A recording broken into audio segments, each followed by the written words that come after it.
तो नज़दीक ही गुरु का बंगला, जिसको मस्जिद में बदल दिया गया था और मलबे में बदल दिया, उन्होंने कई चालाकियां की, षड्यंत्र रचे, चालें चली, कुछ भी हिम्मत सिंह को मंजूर नहीं था।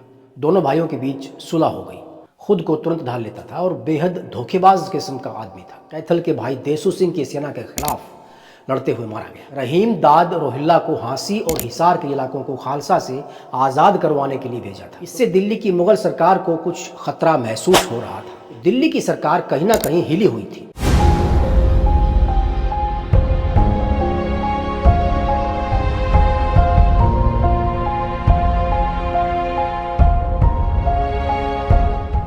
आज इस वीडियो में हम कुछ ऐसी घटनाओं के बारे में बात करेंगे जो उस वक्त की परिस्थितियों को आपके सामने पेश करेंगी। इस कड़ी में सबसे पहले बात करेंगे पटियाला रियासत की। बाबा आला सिंह ने पटियाला शहर को बसाया था और वो फुल्कियाँ मिसल के सरदार थे। आज हम जिन घटनाओं का जिक्र करेंगे वो बाबा आला सिंह की मौत के बाद क्या परिस्थितियां बनी थी उससे संबंधित हैं। बाकी इस रियासत यानी पटियाला रियासत का इतिहास डिटेल में आने वाली दूसरी वीडियोस में आपको बताते रहेंगे।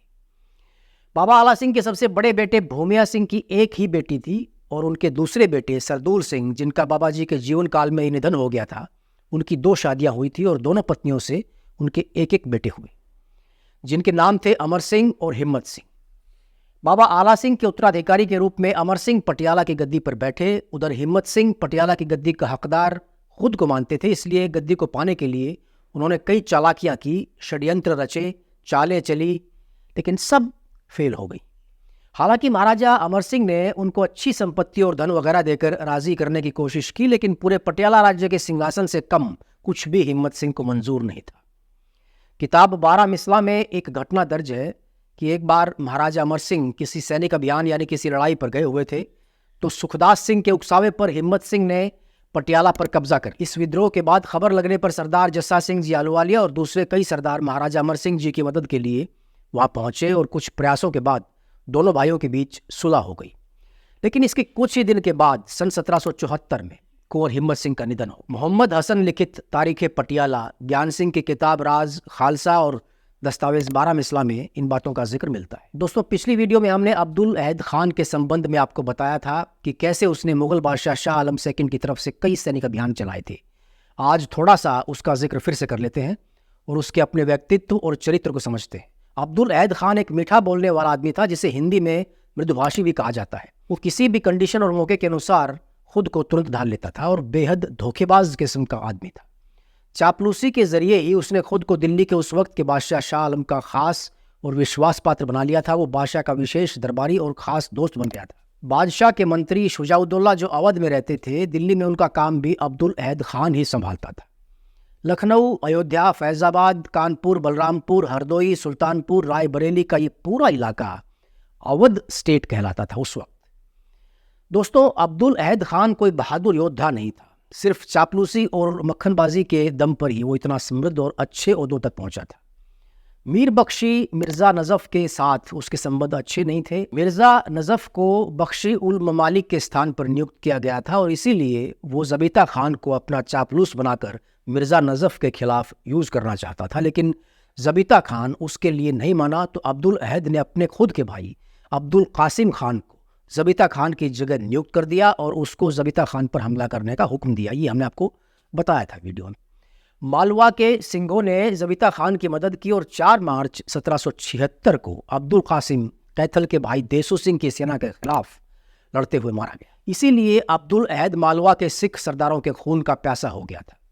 इससे पहले उसने सन 1775 में रहीम दाद रोहिल्ला को हांसी और हिसार के इलाकों को खालसा से आज़ाद करवाने के लिए भेजा था, क्योंकि इस इलाके पर फुल्किया मिसल का कब्जा था, जबकि पहले ये इलाके दिल्ली के बादशाह के क्षेत्र का हिस्सा हुआ करते थे। लेकिन जब उन्होंने रोहतक के साउथ की तरफ 18 मील दूर जींद के राजा गजपत सिंह के इलाके गोहाना की घेराबंदी की, तो 30 दिसंबर 1775 को महाराजा अमर सिंह की कमान के तहत भेजी गई सेना के हाथों उनकी हत्या कर दी गई। किताब the fall of the Mughal empire और तारीख पटियाला में इन घटनाओं का जिक्र मिलता है।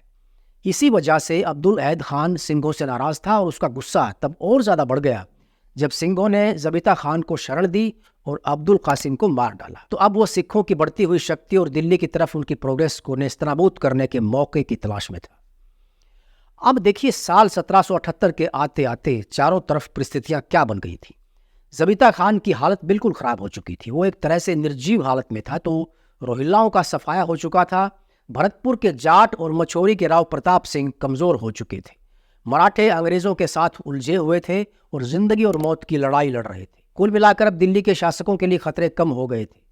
खालसा ने सतलुज के उत्तर की तरफ लगभग पूरे पंजाब पर अपना अधिकार कर लिया था। दिल्ली के शासकों ने इन इलाकों को सिंघों के लिए छोड़ दिया था, क्योंकि उन पर दोबारा से दावा करना अब उनके बस से बाहर था। हालांकि सरहिंद का विचार उनको अक्सर परेशान कर दिया करता था, क्योंकि सिख योद्धाओं की सेना वहां से न सिर्फ दिल्ली बल्कि उससे आगे भी आसानी से पहुंच सकती थी। इस तरह सरहिंद दिल्ली सरकार की आंखों की किरकिरी बन गया था। इसी कारण से दिल्ली के रईस और मंत्री हर समय सिख सरदारों के बीच फूट डालने और फिर उनको अपने कंट्रोल में करने की साजिशें रच रहे थे। अब्दुल अहद खान चालाक और षड्यंत्र रचने में माहिर था। उसका मानना था कि कुछ खालसा सरदारों को शाही उपहार वगैरह और दूसरे लालच देकर बादशाह शाह आलम के पाले माने के लिए अट्रैक्ट किया जा सकता है। इससे उनमें अलगाव होगा और उनके बीच जलन की भावना पैदा होगी। इस तरह से उनको आपस में लड़वाया जाए और एक एक करके अपने पक्ष में किया जाए, और जो कमज़ोर हो जाएं उनसे आत्मसमर्पण करवाया जाए। चालाक और धूर्त राजनीतिक लोगों के लिए फूट डालो और राज करो की नीति पुराने समय से ही बड़े काम का हथियार रहा है। आपसी फूट भरतपुर के जाटों की बर्बादी का कारण बनी। इसी फूट ने मराठों को भी बेहद कमज़ोर कर दिया था। और अगर इतिहास पर नज़र डालें तो राजपूत कभी भी अपनी रियासतों के बीच एकता बनाने में कामयाब नहीं रहे।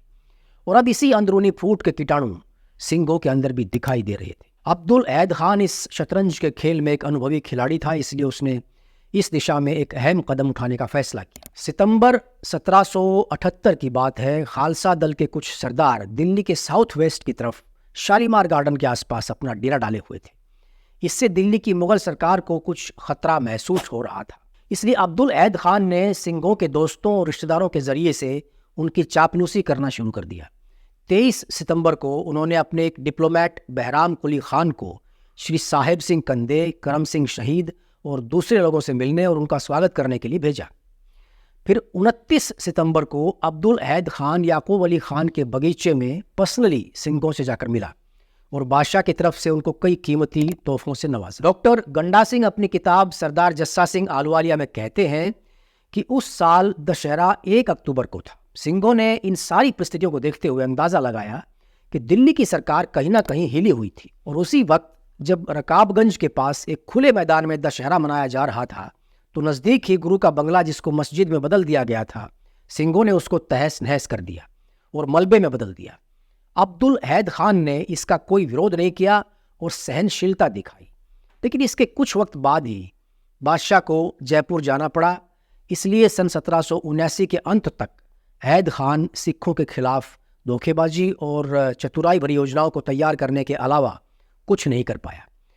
बादशाह के दिल्ली लौटने के बाद उन्होंने करनाल के सिख सरदारों को बातचीत के लिए इनवाइट किया, लेकिन बादशाह ने उनको अपने दरबार में इनवाइट करने से इनकार कर दिया।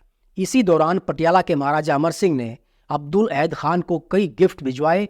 शायद उनको ऐसा लग रहा था कि सरदार बघेल सिंह जी, जो उस वक्त दिल्ली में थे, वो कहीं पटियाला के हितों को कोई नुकसान ना पहुंचा दें। लेकिन शायद महाराजा को कोई झूठा भ्रम हो गया था, क्योंकि अपनी इंटरनल डिफ़िकल्टीज़ के बावजूद उस वक्त के सिंह योद्धा भारी लोगों के साथ जुड़कर अपने ही भाइयों को नुकसान पहुंचाने के बारे में सोच भी नहीं सकते थे। जब अब्दुल अहद खान ने कुछ चुनिंदा सरदारों के साथ मालवा अभियान के बारे में बातचीत की, तो सिंघों ने अनपढ़ किसानों की तरह निर्दोष और भरोसेमंद होने का नाटक किया, यानी कि ये सब एक नाटक था। और बाहरी तौर पर वादा भी किया कि महाराजा अमर सिंह के सहयोग से पटियाला के आसपास स्थित पंजाब के इलाकों पर मुगल बादशाह शाह आलम के शासन को फिर से स्थापित करने में पूरी मदद करेंगे।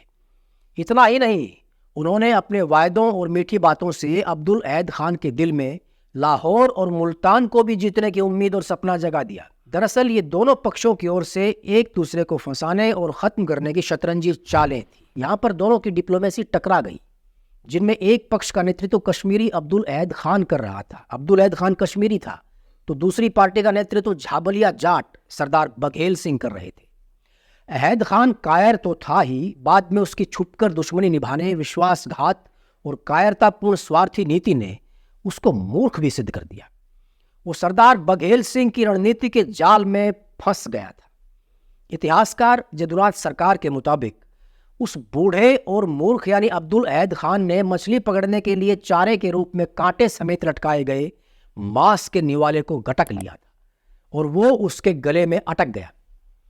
किस तरह से मछली पकड़ने वाला ये कांटा सिंघों के द्वारा तैयार किया गया था और कैसे इतना शातिर और चालाक वो मुगल ओहदेदार अब्दुल अहद खान उसमें फंस गया, ये पूरी कहानी नेक्स्ट वीडियो में सुनाएंगे, जो बस थोड़े से इंतजार के बाद आपके सामने होगी।